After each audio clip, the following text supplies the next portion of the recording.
दोस्तों, मैं दिनेश केवरा, आप सबका स्वागत है न्यूमरोलॉजिकल कैलकुलेशन के अंदर। क्या भारत में पश्चिमी तट इस समय तूफानों का नया केंद्र बनता जा रहा है? बिल्कुल बनता जा रहा है, इसमें कोई शक वाली बात नहीं है।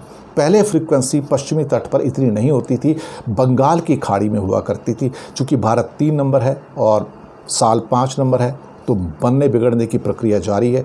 लेकिन वेस्टर्न कोस्ट पर लगातार तूफानों का आना हैरान कर रहा है। लास्ट ईयर भी निसर्ग आया था, जबकि वहाँ पर बंगाल में अम्फन आया, उसके बाद तुरंत निसर्ग यहाँ पर आ गया और ये हम भी हैरान हुए कि एक तूफ़ान को दूसरा तूफ़ान वेस्टर्न कोस्ट पे फॉलो किया।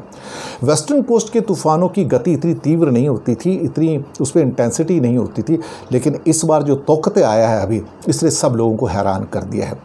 सबसे हैरान करने वाली बात यह है कि इस तट के ऊपर यहाँ पर करीब 150-200 किलोमीटर के तूफ़ान कम ही होते थे, पर अब फ्रीक्वेंसी बढ़ गई है। पिछले करीब 2-3 सालों में देखा हो तो लगातार 2-3 तूफ़ान आ चुके हैं, हर साल ही आने शुरू हो गए हैं।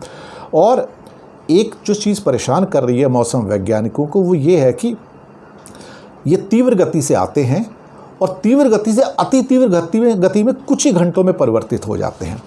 अब कोई ऐसा मौसम वैज्ञानिकों के पास मॉडल नहीं है जो इस चीज़ को रीड कर सके डेटा को कि ये कुछ ही घंटों में तीव्र से अति तीव्र कैसे हो जाते हैं।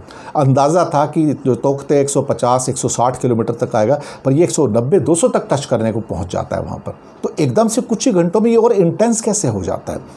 ये काफ़ी स्टडी की बातें हैं और इससे एक चीज़ पता लगती है कि हम प्रकृति के ऊपर कभी भी विजय प्राप्त नहीं कर सकते, सोचना भी नहीं चाहिए। हाँ, उसके साथ चल के प्रकृति का विनाश कम करने के बारे में सोचना चाहिए, लेकिन हम उसका विनाश रोक नहीं पाएंगे। लेकिन उसकी विनाश लीला के सामने हम सब मजबूर हैं, हम कुछ नहीं कर सकते, हमें सिर्फ झेलना ही पड़ेगा। शुक्रिया।